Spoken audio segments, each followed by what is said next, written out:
Driving into Assisi, after you see that beautiful mountainside, it's an amazing experience to go back in history. This home of St. Francis of Assisi still carries his spirit. You see a fountain here built in 1762 by Giovanni Martinucci, and it's in the center of the square. Here, a 3rd BC temple to Minerva was converted into the Church of Santa Maria. It's a beautiful Baroque-style church right in the center of Assisi. These streets from the 11th century, built on top of the 1st century. Many of the ruins still, you're able to walk underneath and go. But the spirit is what's most beautiful about Assisi. Upper Assisi, there lives about 3,500 people, mostly priests, sisters, religious. And in Lower Assisi, 21,000.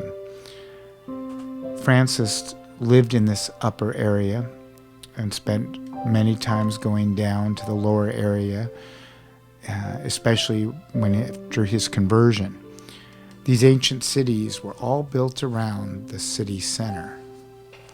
For many years, cars were not even allowed in this area, but now small little cars go up and down the streets, motorcycles. But Assisi takes you back. The sunflowers, the gardens, the peacefulness, the skies, the simplicity, and the streets. After having traveled there for a little over 40 years, every experience is new but refreshing. Francis' life reminds me of that need for simplicity, how we need to slow down and sanctify our lives. You look up and see the window gardens and the people caring for their simple plants, their simple lifestyle. It reminds me of that gift of the Umbrian Valley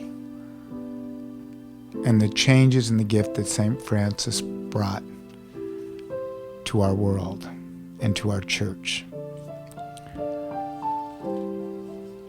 And there I am with my merce, my man purse, walking through the streets of Assisi with my beard, going back, remembering, celebrating the gift of St. Francis.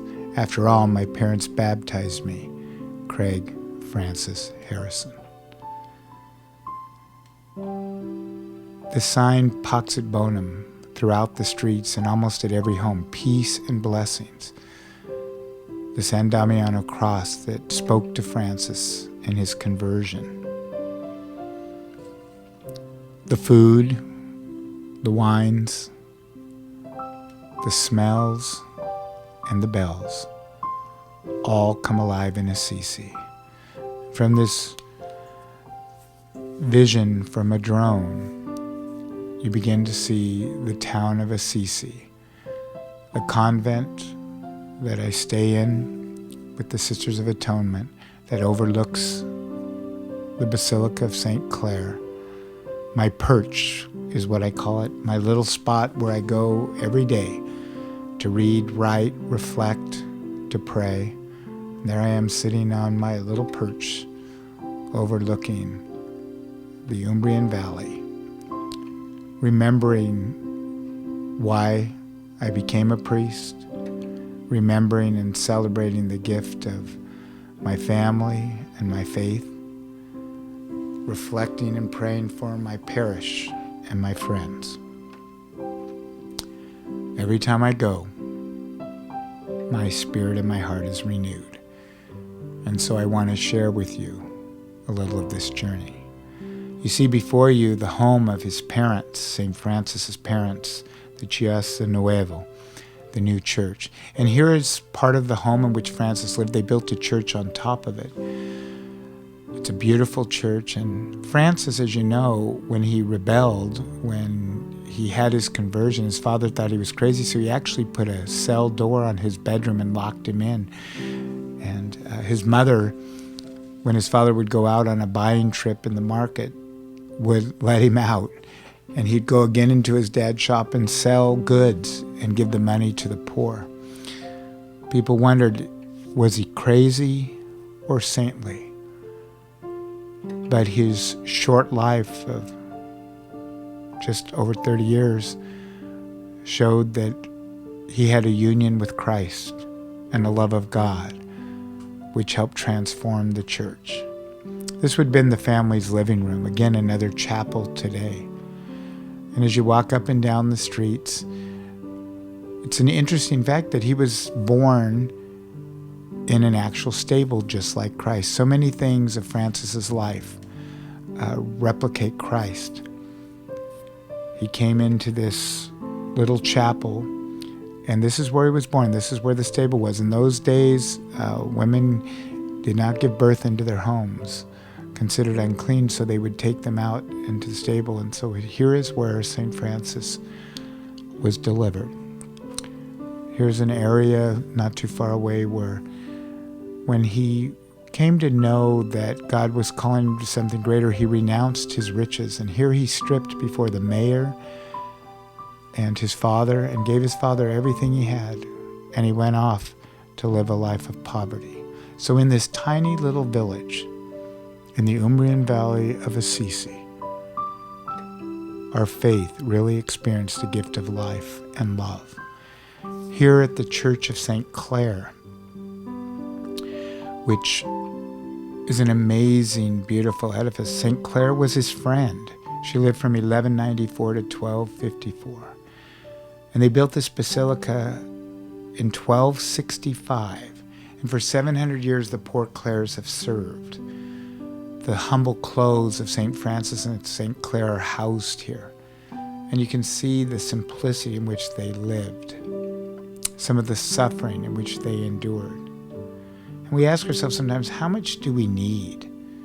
How much do we have to have?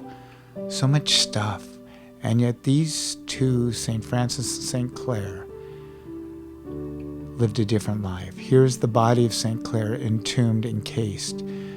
There's a wax figure over her bones and her body here. But it's time to come and reflect on how we can make our lives simpler, how we can live a life of holiness, how we become one with Christ. What a beautiful gift to be able to experience. Assisi wasn't always a peaceful, holy town. It has forts and monuments where many wars and things took place.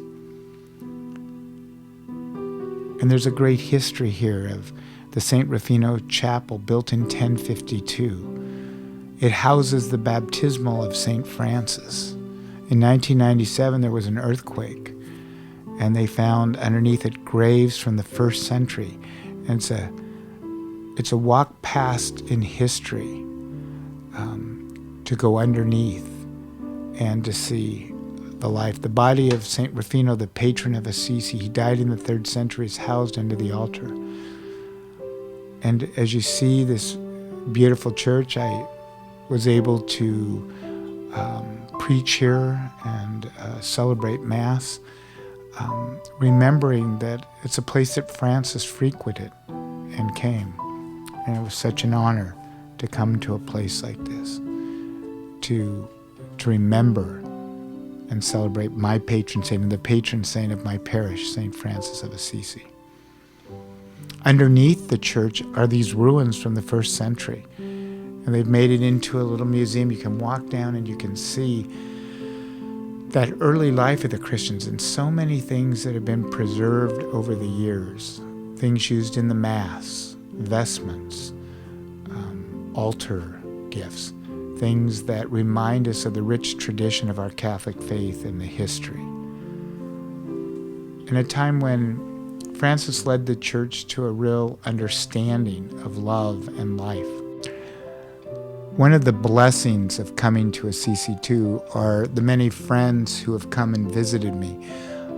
It was wonderful on this trip. I had almost 25 different people come at different times just to stop, maybe for a day or for longer. And I was blessed.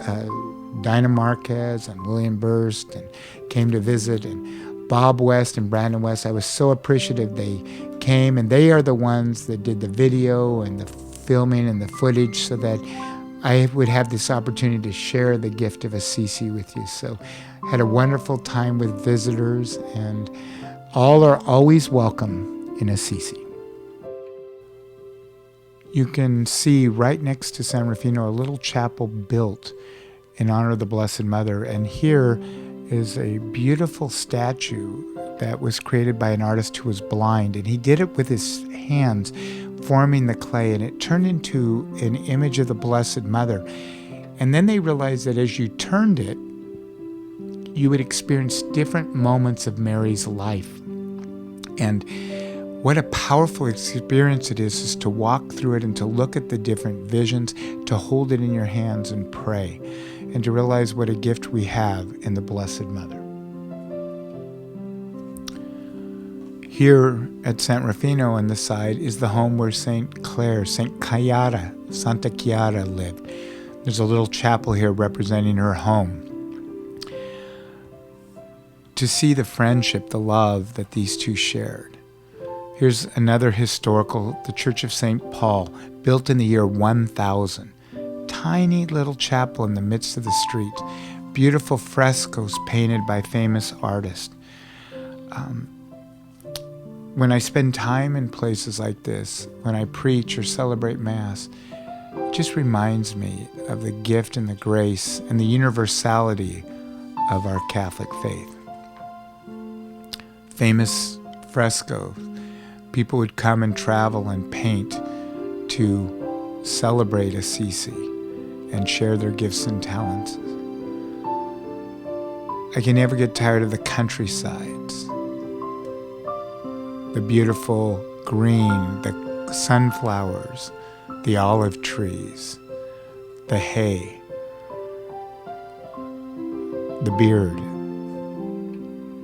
Here is one of the beautiful churches at the base, at the lower part of St. Mary of the Angels, originally built in 9th century BC. It's built over the Portnacola, which is the first church that St. Francis built. St. Francis lived at this little church, this tiny little church built inside of a basilica. Look at the beauty of this. Artwork was added later on, and Francis died here on October 3rd, 1226. Underneath, there are cells that he lived, statuary, remembrances. Here he is in one of his caves in which he prayed. And you can kind of relive and see what he experienced. Pilgrims come from all over to visit. Here's some beautiful paintings of Clare taking some of the funds from her family and giving it to the poor. And the bishop sending her forth to be with Francis on Palm Sunday. And here she is leaving to join Francis, coming from a wealthy family, the tonsure where they cut her hair and she took her vows and became St. Clare, and then lived an austere life of poverty and prayer. And that church in the background is the Portnacola, the church. It's also, Francis is responsible for the nativity sets we have in our homes. He got together in Grecio and brought animals in this and recreated the creche, and it became the nativity set that we all know to teach the faith. Some friars here in San Damiano, where St. Clare lived. When she joined Francis, she couldn't live with the men, so he brought her to San Damiano, another church he rebuilt. And Clare lived her entire life there in poverty, chastity, and obedience. She prayed. She died here, and this is the place where she died. Her and her sisters would all live here. This is their dormitory.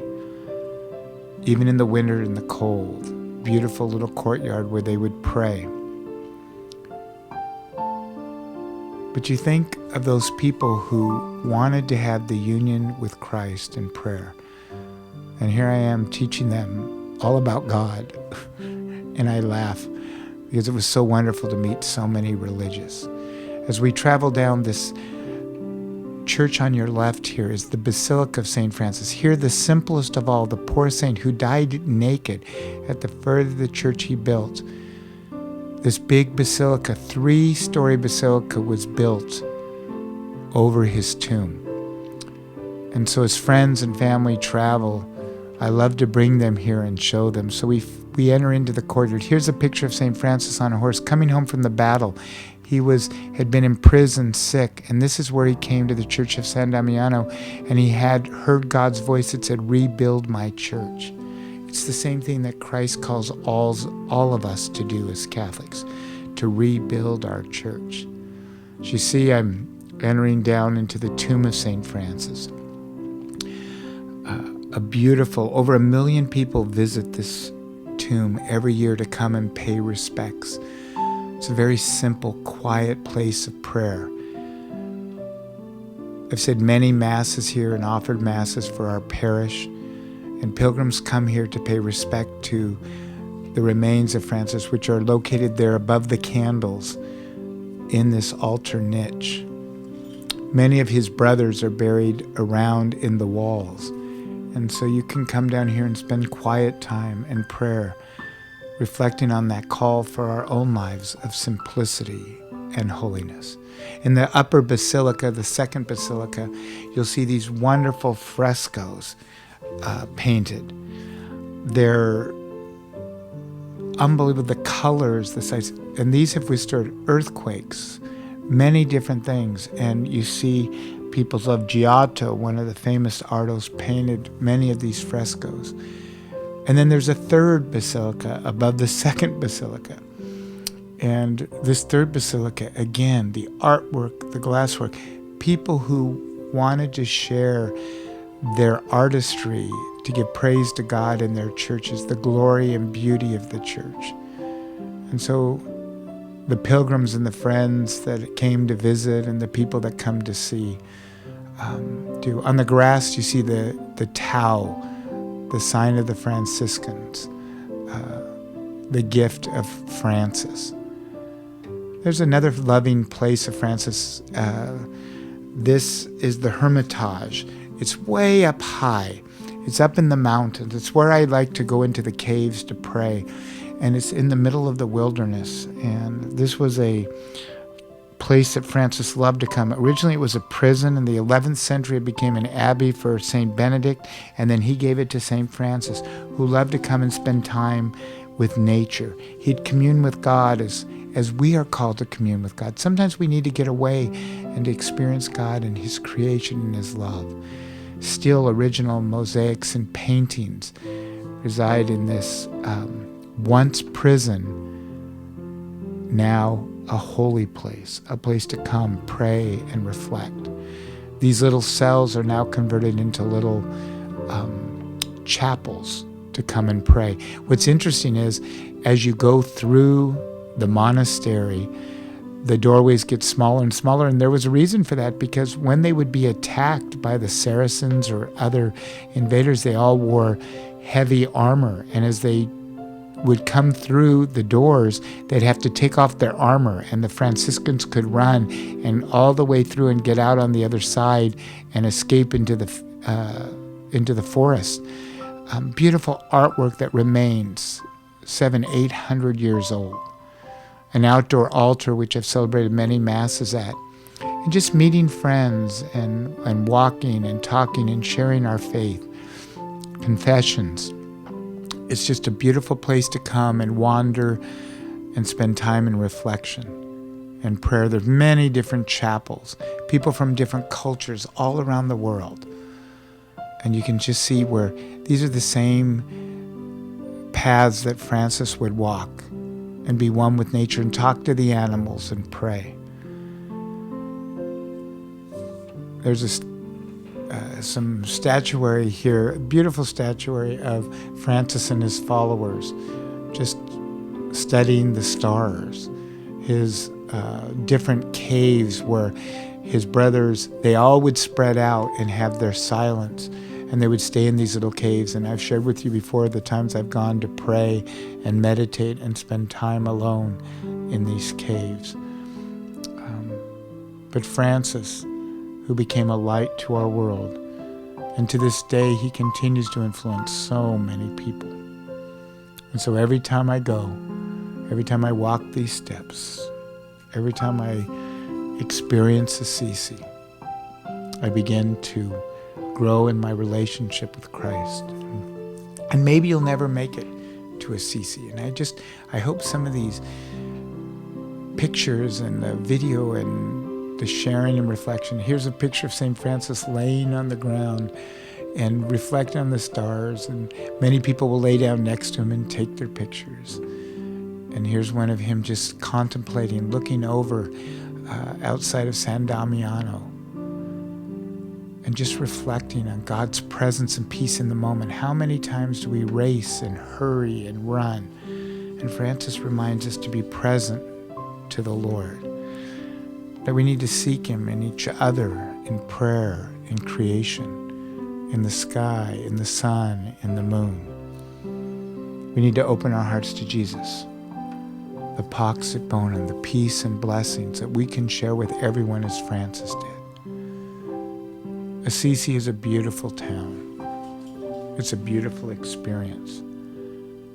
But Assisi needs to be in our hearts, and we need to be able to bring the same peace and blessings to everyone we meet. I know in my heart that Francis continually calls me to a deeper relationship with Jesus. I want to have that spirit of welcome and atonement, that one of prayer. And so I always love to go and stay with the Sisters of Atonement. I love to sit in the gardens, reflect, and write my perch where I watch the sunset, the simplicity of the rooms, the bells from St. Clare, the different views from each of the rooms are spectacular. The simplicity of the olive trees and the hospitality of the Franciscan Sisters of Atonement. I am always trying to emulate Sister Alexandra and Sister Sue's hospitality, their welcome, their love, their time that I'd watch them sneak away between caring for all their pilgrims and taking time for prayer. They grow their vegetables and their herbs, and they've shared with me so many wonderful meals and fellowship in this 12th century dining room underneath, and you can just imagine all the people. They even were able to hide Jews during the persecution when the Nazis took over Assisi. They were able to hide them in the convent. So many beautiful stories and history of here. Quiet, the peacefulness, the beautiful skies, the beautiful city, the churches, the prayerfulness. All of those, to me, remind me that Jesus is present in our world. I've been blessed to come here many times, and I wanted to share with you this experience that you too might experience in your own personal lives, the peace and blessings that Francis brings. And so I wish to you and your families, pax et bonum.